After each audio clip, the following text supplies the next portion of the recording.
Hello students, and welcome to the video lecture on Chemical Reaction Engineering 2 course. We are dealing on the different topics in Unit 2 on catalysis and catalytic reactors. Last lecture we have looked on the topic of deactivation. So we know what we have dealt with. So let us go ahead and have a quick recap on what we have done so far. We studied about the deactivation of the catalyst.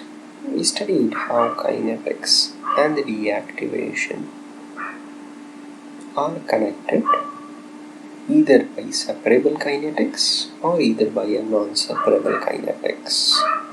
When both of them are clubbed together, they are interdependent, it's a non-separable kinetics, and when you can evaluate the activity of a catalyst on deactivation separately than the kinetics, it's a separable kinetics.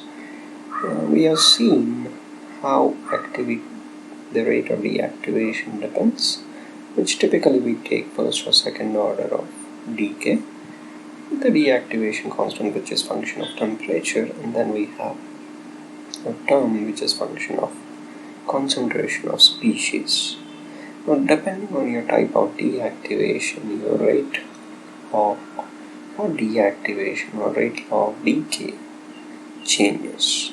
We have seen there are multiple types of deactivation, one being sintering and aging, where you have a rupture in the pore structure, or there has been the agglomerations. We have seen the rate law for this, where we said that it is also following the Arrhenius law.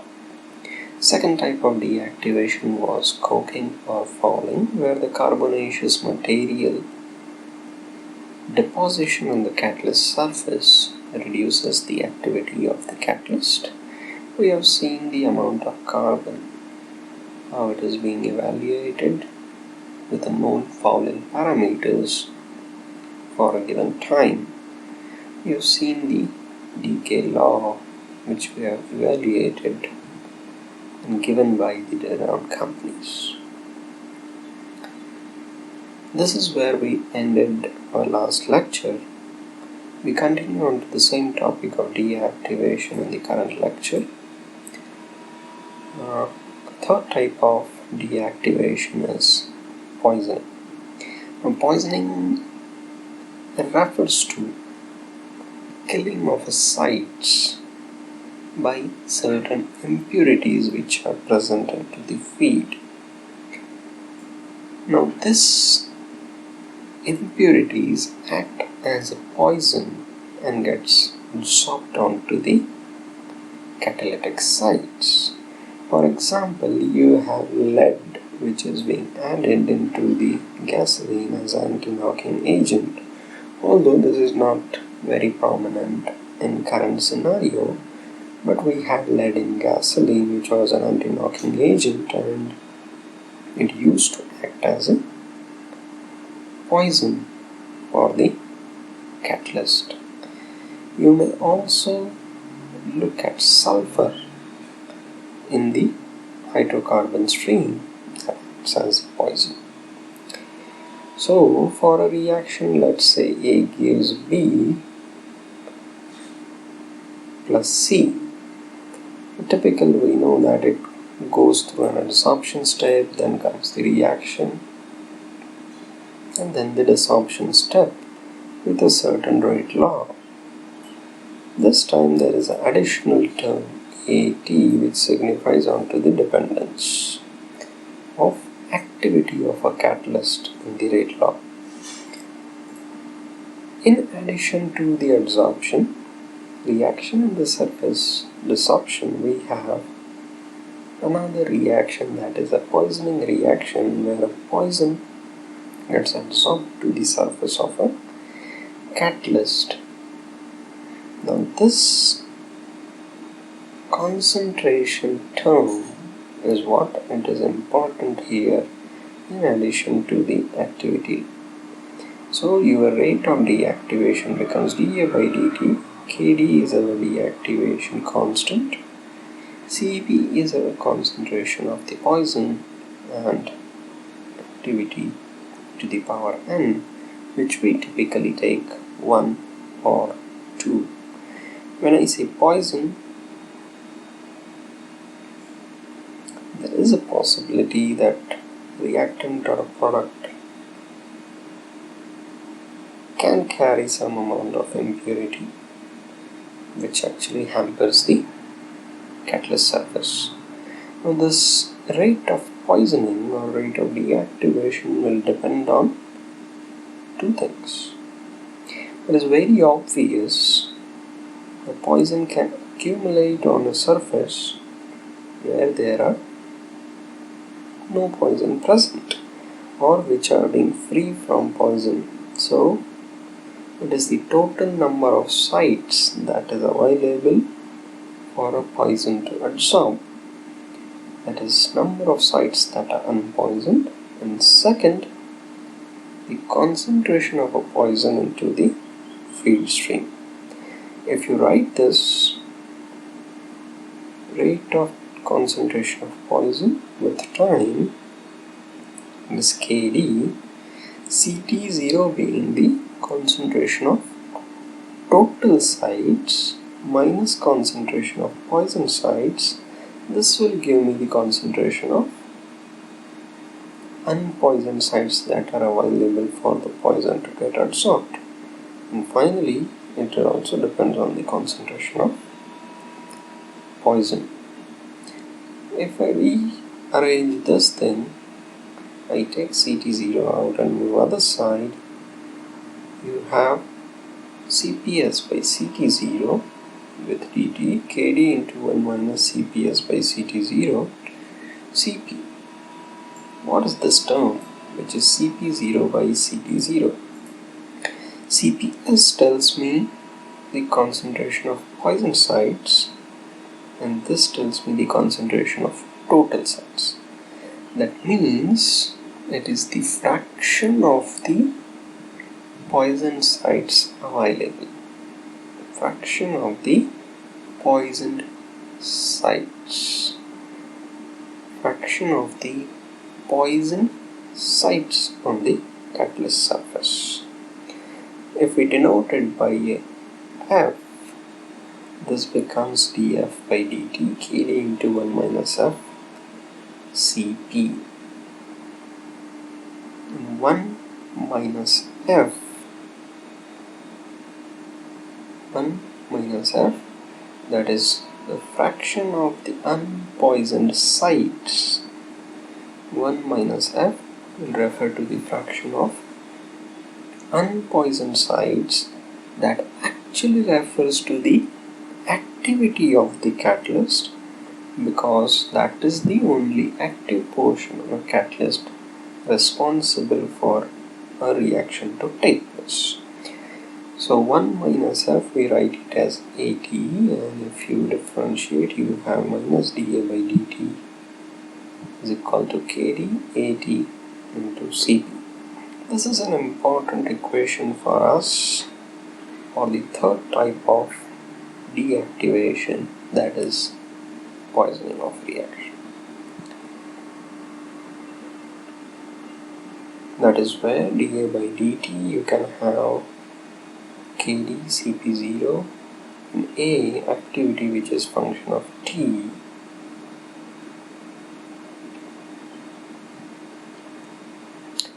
To explore more on this part, we will be solving one of an example which is given in the book 10.6. It's a gas phase reaction where gas oil is going to give me multiple products of gas. A gives B plus C. Point to be noted. Gas phase reaction, A gives B plus C. There is a decay in a catalyst which is in a fluidized bed reactor.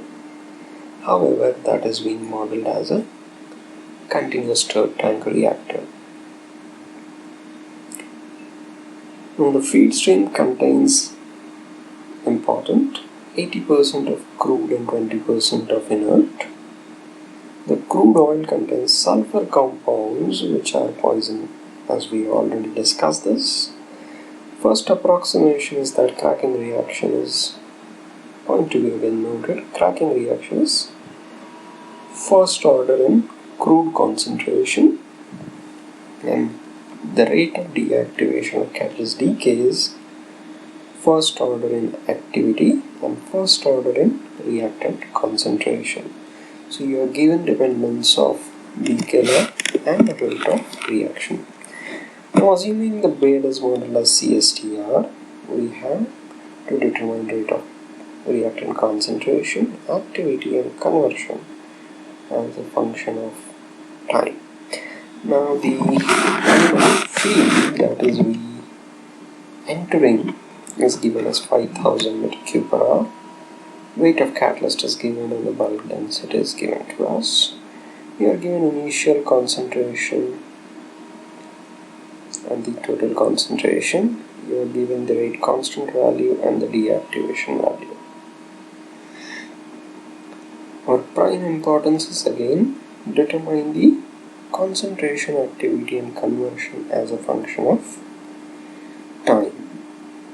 To go ahead, we start writing. This is what we have written. Rate of deactivation is given. So we start writing first the rate law. We are given rate law is cracking reaction is first order in crude oil concentration. So we are writing rate law first order in concentration of A and first order in activity, which is pretty much similar for the decay law, whereas dA by dt is Kd Ca into A. Now you have rate law, you have decay law. Let us write equation for CSTR, a balance equation, flow in, flow out, rate of generation is equal to accumulation. So V0 into Ca0 to Ca Ra into V equals to V dCA by dt. Now looking at our ambition, we want x, c and a as a function of time. So equation 3 will give me rate of change of a with respect to time.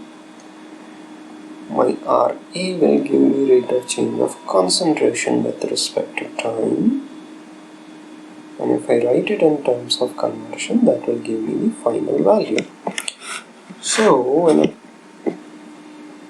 for a CSTR, when I am writing this equation, this is what I have to solve to get C and X versus T.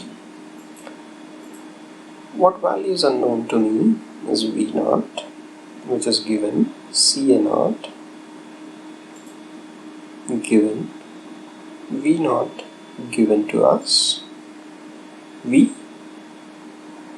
Now this V is changed flow rate in a gas phase reaction. Now our reaction is A is giving B plus C, so 1 mole is giving 2 moles, where purity is A is 80% and inert is 20%. So you have to solve it accordingly to get the value of V. Ca will be able to find out based on the value of Ca0 will be in terms of X. Rate equation we have again written in terms of Ca and A. So rest all the terms are pretty much solvable to us. Only thing which is not known to us is V. But we know for a gas phase reaction V equal to V0 into 1 plus epsilon X, right? And if you carefully look at this equation, V by V0, if you write it in terms of Ft upon Ft0, instead of a volumetric flow rate, if I write a molar flow rate, that also suffice to say Ft equal to Ft0 into 1 plus epsilon X. Now we know f equal to f(n)0 into 1 minus x, and x is 1 minus f upon f(n)0. So you will be able to write equation number 5, 1 minus CAV upon CA0 into V0. Now this x in this equation we can change with equation number 5 to get the value of this is total flow rate, this is specific to the A. So we have V by V0 1 plus epsilon minus epsilon into CA V upon CA0 into V0. We know the definition of epsilon. We know that volume at full conversion minus volume at zero conversion upon volume at zero conversion will give me the value of epsilon. If you solve it, that becomes 2 minus 1 by 1, and we should know the purity of A, that is 80, right? Your reactant is 80% of A and 20% of inert. So if you solve this directly, what do you get is epsilon is equal to Y0, and this is fraction of A in total, so we can write CA0 upon CT0. Using this form, we replace epsilon in this equation. 1 plus epsilon becomes Y0, here epsilon becomes CA0 by CT0, CA0 gets cancelled, so you get CA by CT0 into V by V0.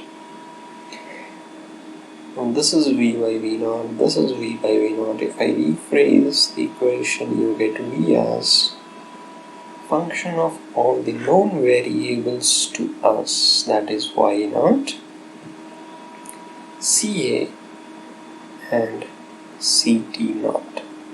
So this equation is what we were looking for in order to solve our equation number 1, that will give me the relation of concentration to time. In other words, we'll get conversion with respect to time.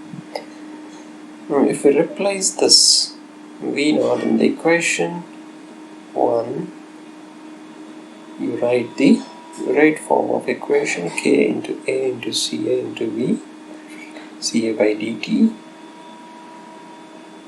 If you move this V on the other side, V by V0 becomes tau. Again V0, this becomes tau, V gets cancelled.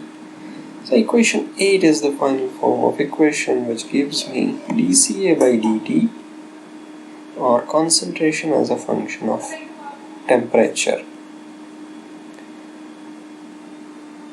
Few things we still don't have, that is value of tau, but we can find it out. We know the value of V0. We wanted V, so V will get it from the catalyst weight, which is 50,000. You know the bulk density, so you get the volume of reactor by 100 m cube. You divide by V0, you get the value of tau. When solving this equation, you have value of K, you have equation for A, you have T, you have equation for CA. That's all, everything is known to us. If you solve this equation, that is what you need to do using a polymath. So let us look what we are writing in polymath. We have the dA by dt equation, that is KD into A into CA. This gives me A versus time. We are writing CA equation. CA is CA0 by tau minus 1 upon, that is equation number 8, which we have written. The explicit things KD, CA0, CT0, tau and K value. We have written all those values. We know that Y0 value is CA by CA0. We can write directly that value as well as 0.8. Conversion as 1 minus 1 plus Y0. This is also known to us. That is the last form of equation which we have solved. Here, this is the form of equation which we have written here. 1 minus C by C naught into V by V naught, and V has been this equation. So at the end you have that form of equation available with you to find out the conversion as well, equation number 9. Now when you solve all of these together, this will give you the conversion versus time, C versus time, and activity. We are taking a time span of 0 to 0.5. You can take other time as well, but your tau value is 0.02, so we are just exceeding it sufficiently. So this is the form of equation, this is the final thing you are getting here. Activity versus time and concentration versus time. You still need one plot, that is conversion versus time. So your conversion is reaching the maximum of about, we can see that in the report.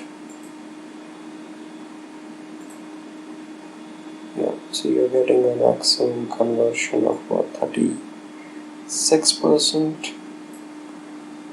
And if you look at this plot, that is what it is showing us. Conversion reaches maxima, concentration reduces to the minimum, and there is a continuous drop in the activity of the catalyst where it reaches to about 10%. So what did we learn today in this class is the deactivation, rate of deactivation application into solving of a problem on fluidized bed reactor where sulfur compounds in a hydrocarbon stream is actually deactivating the catalyst. This has been an interesting problem. I wish everybody to go through. We'll have a quick recap on what we learned today. We learned onto the third type of deactivation today, that is poisoning. We know that different trace of impurities in a feed can cause it to be the poison. Number of sites which are unpoisoned and the concentration of the poison are the two defining parameters for rate of poisoning. And then we have solved a problem which extensively has seen how non-separable kinetics can be coupled with the reactor equation to get the final form of conversion, concentration, activity changes with respect to the time, and we have solved this using polymath to get the final thing. Thanks for your patient listening. That is the end of lecture. In next lecture we will be trying to work on different reactors or catalytic reactors for different purposes. So we'll start with the very first one, that is temperature time trajectories to start with, and then we move on to have another reactors, that is CFBR, that is continuously fluidized bed reactor. We'll try to look at all of them from the next lecture. Thank you for now for your patient listening. Thank you.